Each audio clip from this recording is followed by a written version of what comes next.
Hi, I'm Bob.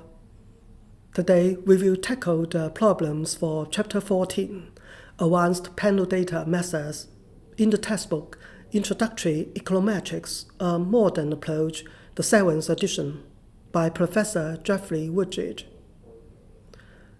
I would like to thank you for doing the computer exercises and problems with me for the past several months, and subscribing to my YouTube channel.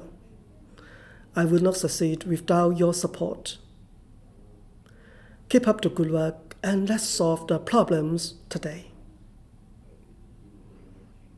In problem 1, suppose that the idiosyncratic errors are serially uncorrelated with constant variance, so that the correlation between adjacent differences is minus 0.5. Therefore, under the ideal fixed effects assumptions, first differencing induces a negative serial correlation of a known value. We write out the expressions of delta mu it and delta mu it plus 1. The covariance between them can be written into 4 terms. 3 of them are 0.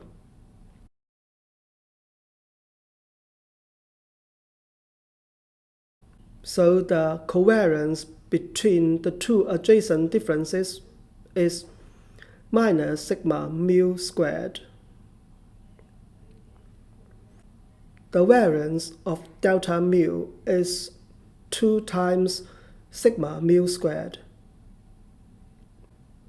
Finally, using the correlation definition, we can show that the correlation between adjacent differences is minus 0.5. Let's look at problem 2. The equation used to obtain the between estimator is as follows, where the over bar represents the average over time. We can assume that the expected value of AI is 0 because we have included an intercept in the equation. Suppose that mu I bar is uncorrelated with xi bar, but the covariance between xit and AI is sigma xa for all t. In part 1, let beta tilde be the between estimator, so that the probability limit of beta tilde equals the true parameter plus a bias term.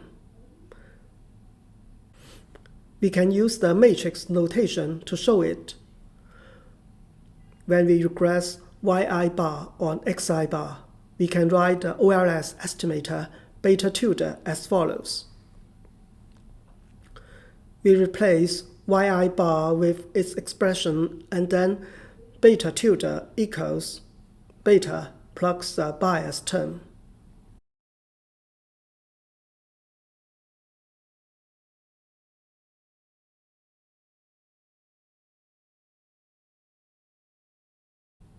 The probability limit of the bias term is the covariance between xi bar and AI divided by the variance of xi bar. So we can show the equation.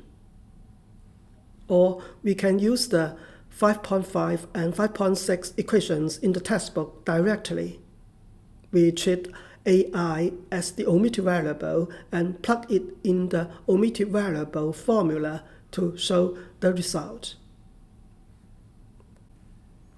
In part 2, we assume further that the variance of xit is a constant, sigma x squared. We can use the definition of the xi bar and simplify the variance of xi bar as sigma x squared over t.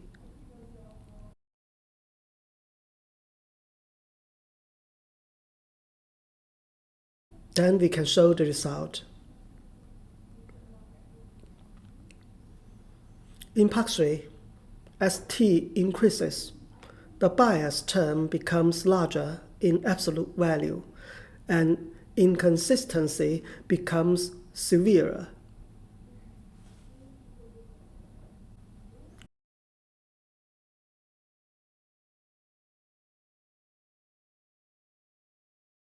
Let's solve problem 3. In a random effects model, define the composite error nu it equals ai plus mu it, where ai is uncorrelated with mu it and the mu it have constant variance sigma mu squared and are serially uncorrelated. Define eit equals nu it minus theta times nu I bar, where theta is given in equation 14.10. In the first part, show that the expected value of EIT is 0.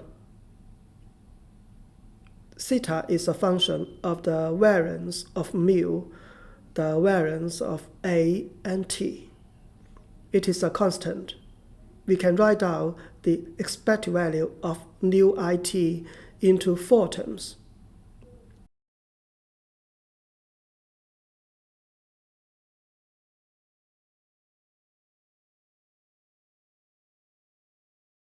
We can show that they are all 0. So we have the result.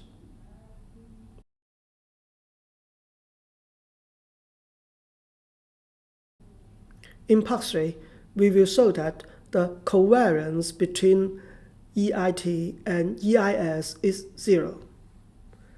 We can expand the covariance to 4 terms. Then we derive each term as a function of sigma mu squared and sigma a squared.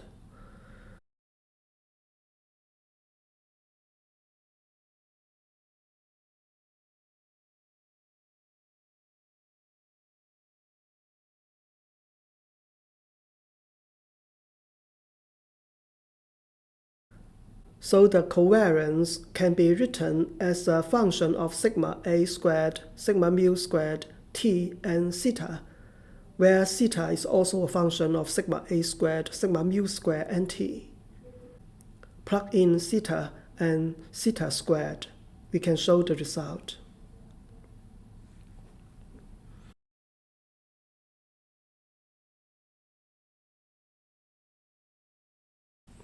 Let's solve problem 4. In order to determine the effects of collegiate athletic performance on applicants, you collect data on applications for a sample of Division I colleges for 1985, 1990, and 1995. In part 1, what measures of athletic success would you include in an equation? What are some of the timing issues?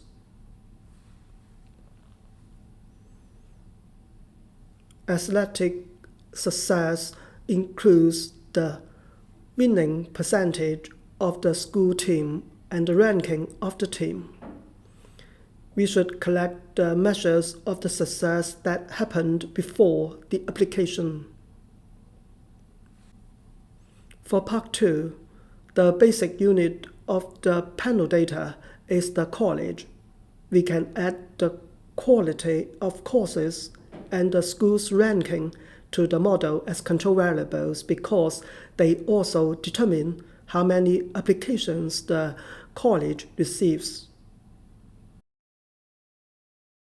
For part 3, we can use the unobserved effects panel data model.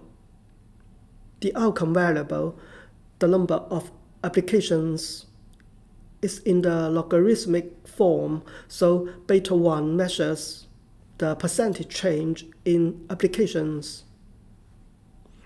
The fixed effects AI is the college-specific unobserved factors. It affects the number of applications and it is allowed to correlate with athletic success. We can use the fixed effects within transformation or the first differencing method to remove it. Let's go to problem 5.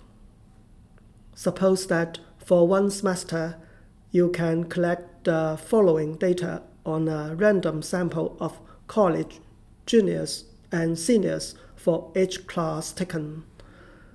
A standardized final exam score, percentage of lectures attended, a dummy variable indicating whether the class is within the student's major, cumulative grade point average prior to the start of the semester, and SAT score. In part 1, we will answer why we will classify this dataset as a cluster sample. Roughly, how many observations would you expect for the typical student? Each student is a cluster because the error term for each student is serially correlated across the classes she has taken. The number of classes the student has taken for the semester is around 4, so there were about 4 observations for each student. In part 2, write a model that explains final exam performance in terms of attendance and other characteristics. Use S to subscript student and C to subscript class.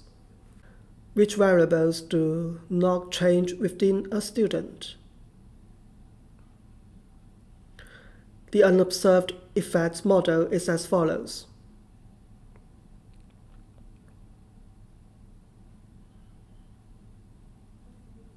AS is the student fixed effects. It includes all the unobserved factors that are student-specific. If all the students happen to take the same classes, we can include a dummy variable for each class. The cumulative GPA and the SAT score do not change across classes within a student. There is no C subscript for these 2 variables.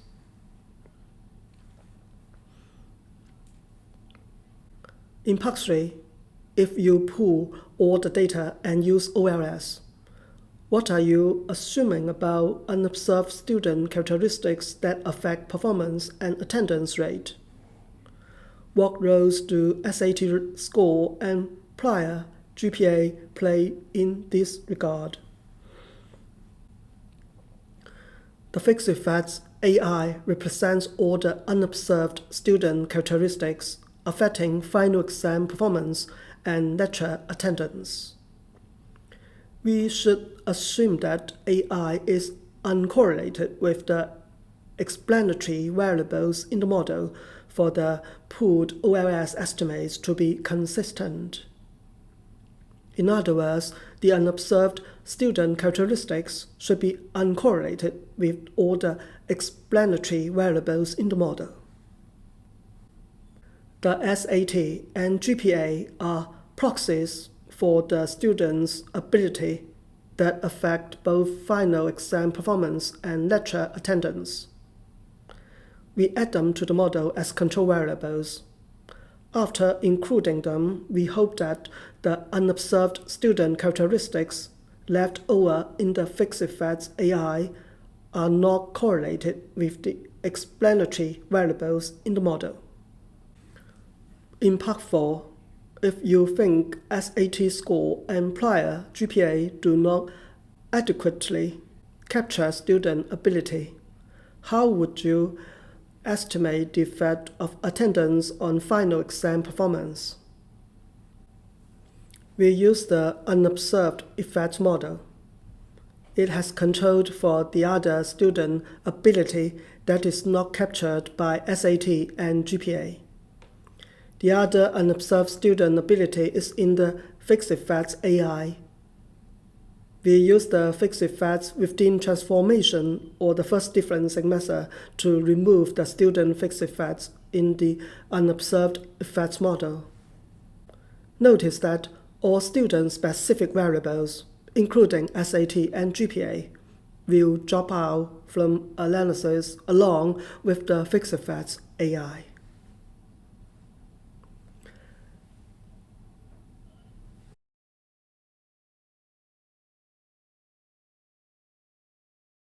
Let's do problem 6.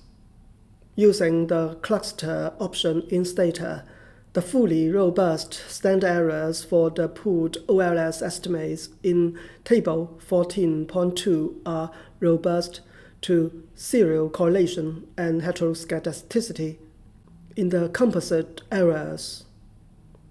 In Part 1, how do these standard errors generally compare with the non-robust ones and why? We estimate the model with usual standard errors and with cluster robust standard errors.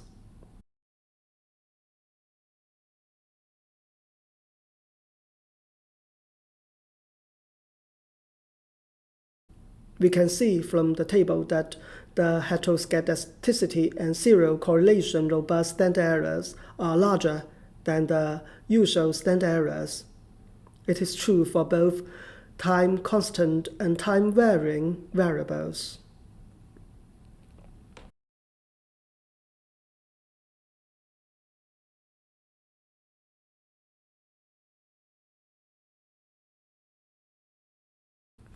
In Part 2, how do the robust standard errors for pooled OLS compare with the standard errors for random effects?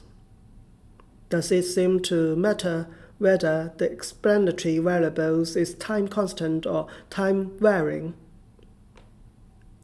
Generally speaking, the random effects estimators are more efficient than the pooled OLS estimators because the random effects take into account the structure of the error term.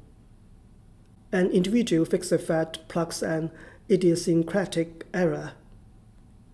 The standard errors from the random effects method are smaller than the pooled OLS. It is true, especially for the time variance variables, married and Julian, in this example.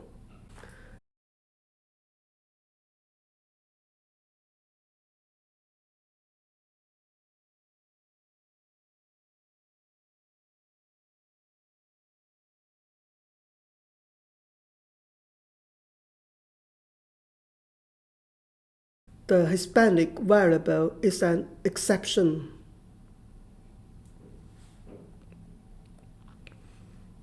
In Part 3, how do the robust standard errors for random effects generally compare with the usual random effect standard errors reported in Table 14.2? What conclusion might you draw?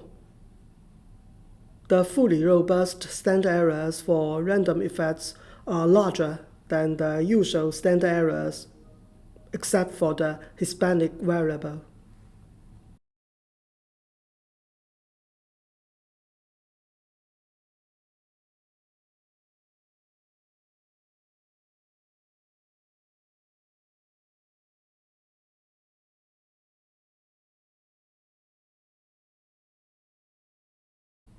In Part 4, comparing the 4 standard errors in Part 3 with their pooled OLS counterparts, what do you make of the fact that the robust random effect standard errors are all below the robust pooled OLS standard errors? From the second and the fourth columns of the table, we see that it is not the case that the robust random effects standard errors are all below the robust pooled OLS standard errors. It is true for the time varying variables, married and Julian. But the opposite is true for some time constant variables, such as Black and Hispanic.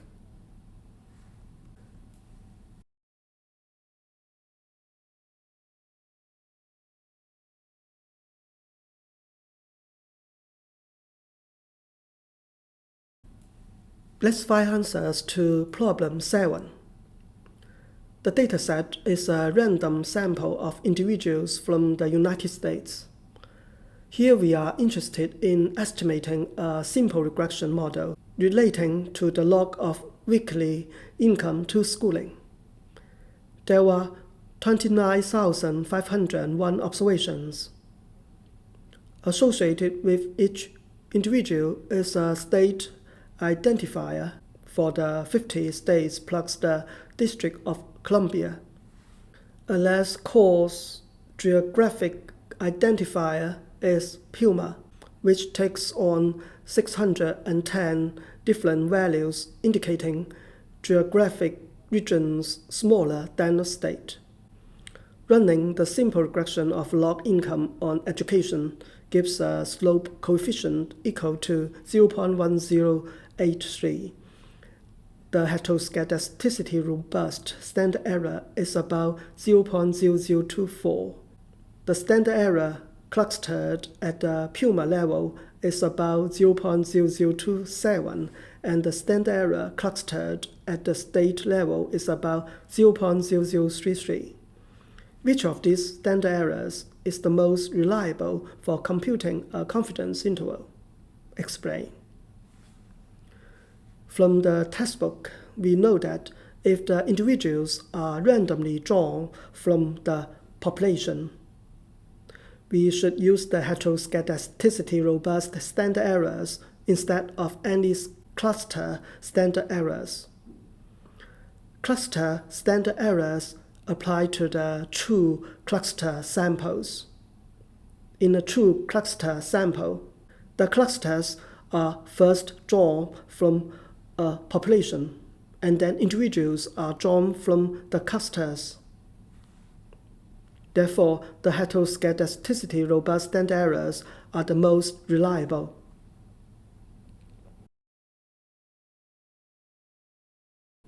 Let's solve problem 8. Consider the unobserved effects panel data model for a random draw I, where alpha denotes different year intercepts. Assuming a balanced panel, write down for a given I the correlated random effects equation that you would estimate using the random effects estimator. Which parameter estimates should be identical to the fixed effects estimates? In the correlated random effects model, we add the average terms of the time-varying variables to the model. There were 4 time-varying terms. In the original model, we add the averages of them over time.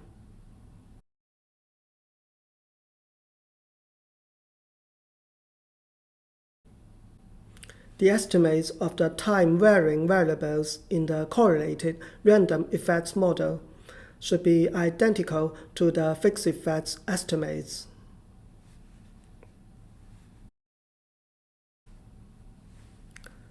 Thank you very much for doing the problems with me. See you soon in the computer exercises. Thank you for watching this video and subscribing to my YouTube channel. See you next time.